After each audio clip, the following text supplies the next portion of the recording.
Hello student, welcome to Shubham's corner YouTube channel. আজকের topic স্থিতি ও গতি অর্থাৎ রেস্ট অ্যান্ড মোশন। স্থির বস্তু কাদের বলা হচ্ছে? সময়ের সঙ্গে যে বস্তুর অবস্থানের কোনো পরিবর্তন হয় না সেই বস্তুকে স্থির বা অচল বস্তু বলা হয়। উদাহরণ হিসেবে আমাদের টেবিলে পড়ে থাকা বইটা, যে কিনা সময়ের সাথে নিজের কোনো অবস্থানের পরিবর্তন করতে পারে না, এটি একটি স্থির বস্তুর উদাহরণ। সচল বা গতিশীল বস্তু কাদের বলা হচ্ছে? সময়ের সঙ্গে যে বস্তুর অবস্থানের ক্রমাগত পরিবর্তন হয় সেই বস্তুকে সচল বা গতিশীল বস্তু বলে। অর্থাৎ আমাদের দেয়ালে আটকানো দেয়াল ঘড়িটা, যে কিনা সময়ের অবকাশে স্থান পরিবর্তনের মাধ্যমে আমাদের একটা সঠিক সময় উপহার দেয়। এই পৃথিবীতে পরম স্থিতি বা পরম গতি বলে কিছু হয় না। পৃথিবীতে সব কিছুই রিলেটিভ বা আপেক্ষিক। তার কারণ পৃথিবী নিজেই তার অক্ষের চারিদিকে আবর্তন করতে করতে সূর্যকে প্রদক্ষিণ করে চলেছে। অর্থাৎ একটি বস্তুর সাপেক্ষে অপরটি স্থির অথবা সচল কিনা সেটি বলা হয়। যে বস্তুর উপর নির্ভর করে কোনো বস্তুর অবস্থা নির্ণয় করা হয় তাকে নির্দেশ বস্তু বলা হয়। উদাহরণ হিসেবে আমরা বলতে পারি, রেল স্টেশনে দাঁড়িয়ে থাকা লোক ট্রেনের ভেতরে সমস্ত মানুষকে চলমান বা গতিশীল বলবে, তেমনি ট্রেনে বসে থাকা দুটি যাত্রী নিজেদের স্থির বলে মনে করে। এবারে আমরা পড়ে নেব গতি কয় প্রকার। গতি সাধারণত ৩ প্রকারের হয়ে থাকে। একটি চলন গতি, ঘূর্ণন গতি, তৃতীয়টি হচ্ছে মিশ্র গতি। চলন গতি কাকে বলা হচ্ছে?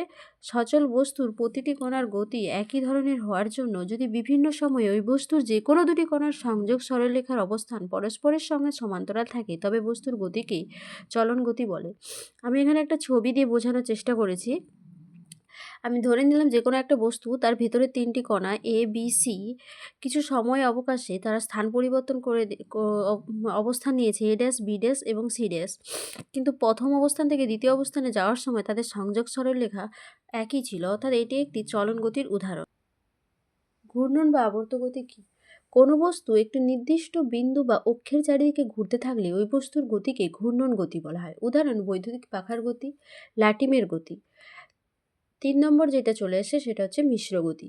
কোনো বস্তুর গতি চলন ও ঘূর্ণন মিলে হলে তাকে মিশ্র গতি বলা হয়। উদাহরণ গাড়ির চাকার গতি, সূর্যকে প্রদক্ষিণরত পৃথিবীর গতি। এরপরে আমরা যেটা চলে যাব গতির চ্যাপ্টারতে, আরেকটা খুবই ইম্পর্টেন্ট টপিক, সেটা হচ্ছে সরণ বা ডিসপ্লেসমেন্ট। সরণ বা ডিসপ্লেসমেন্ট বলতে আমরা কী বুঝি? একটা নির্দিষ্ট দিকে কোনো সচল বস্তুর অবস্থানের পরিবর্তনকে ওই বস্তুর সরণ বলা হয়। অর্থাৎ সরণ বলতে একটা নির্দিষ্ট দিকে কোনো বস্তুর অবস্থানের পরিবর্তনকেই সরণ বলা হচ্ছে। আমরা যেহেতু আগের ক্লাসে রাশি পড়েছি, তাই এখানেও আমরা রাশিটা একটু ঝালিয়ে নেব। এখানে আমরা দেখে নেব সরণ তাহলে কী রাশি। সরণ একটি ভেক্টর রাশির আন্ডারে পড়ছে, যেহেতু এর ক্ষেত্রে একটা দিকের কথা বলা হচ্ছে এবং একটা দিক এবং সেখানে একটা মানের কথাও বলা হচ্ছে, তাই সরণ একটি ভেক্টর রাশি। সিজিএস পদ্ধতিতে এর একক সেন্টিমিটার, এসআই পদ্ধতিতে একটি একক মিটার।